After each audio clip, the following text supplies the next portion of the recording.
Many people say that if Almighty God can do anything and everything, why can't He become a human being? If Almighty God becomes a human being, then He ceases to be God. Because the qualities of Almighty God and human beings are opposite.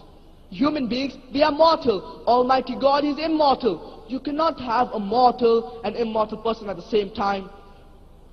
Human beings, they've got an end. Almighty God, He's got no end.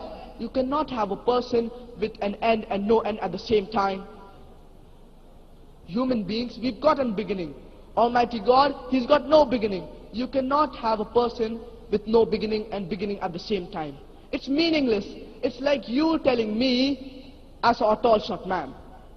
Either you can see a tall man or a short man or a medium man. It's like you telling me, I saw a fat thin man. Either you can see a fat man or a thin man.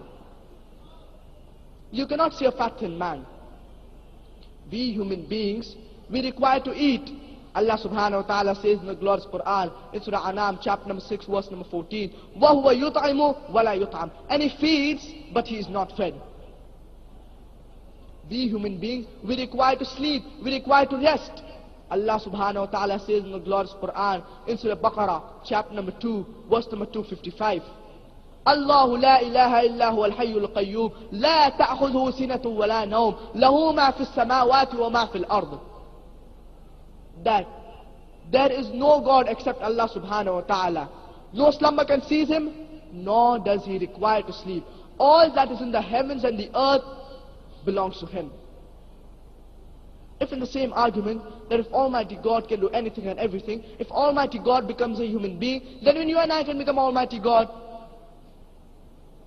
And why should we worship a human being just like you and I? If in the same argument, if Almighty God can do anything and everything, if we go a step further, Almighty God, He can even tell a lie, He can even make a mistake, He can even do injustice. Allah subhanahu wa ta'ala says in the glorious Quran, in Surah Nisa chapter number 4, verse number 40, إِنَّ اللَّهَ لَا يَظْلِمُ مِثْقَالَ ذَرَّةٍ. Allah does not commit injustice even in the least bit.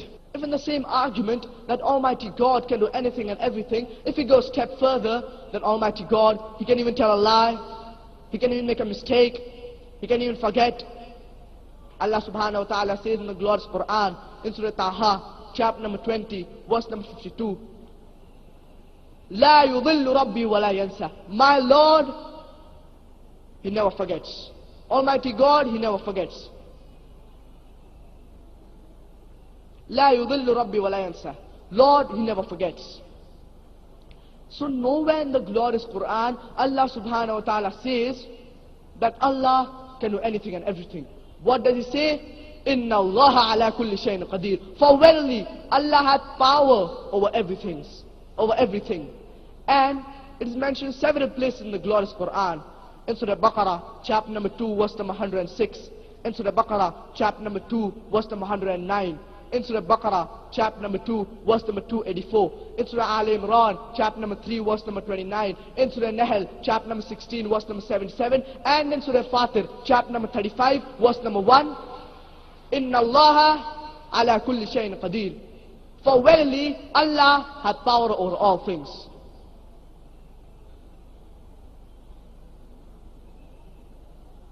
Allah subhanahu wa ta'ala says in the glorious Quran, in Surah Buruj, chapter number 85, verse number 16, فَعَالٌ لِمَا يُرِيدُ. Allah is the doer of what He intends.